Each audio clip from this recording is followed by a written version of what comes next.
আলেমদেরকে ধরতেছো, মুসল্লিদেরকে ধরে ধরে জেলে ঢুকাচ্ছ। সময় আসবে এমন ইন্দুরের গর্ত অপমানা পালাবার জন্য।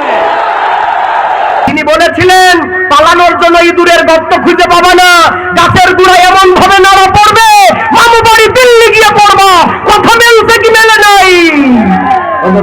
তিনি গেছেন, তিনি পালিয়েছেন, কিন্তু আমাদের যে ক্ষতি করে গিয়েছেন, এই ক্ষতি, এই আমাদের যে মাসুল আমাদেরকে এখন দিতে হচ্ছে।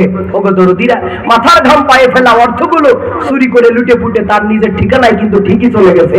যারা জয় বাংলা বলে 16 বছর আমাদের মাথায় বাড়ি দিয়েছে, সেই যাদের পিছনে স্লোগান দিয়েছেন এত বছর ধরে, তাদের কথা কিন্তু একবারও তিনি চিন্তা করেন নাই। তার নিজের সন্তানদের কথা চিন্তা করেন নাই, তার কর্মীদের কথা একবারও তিনি ভাবেন নাই তারা কোথায় পালাবে, কি খাবে, কিভাবে তারা বাঁচবে।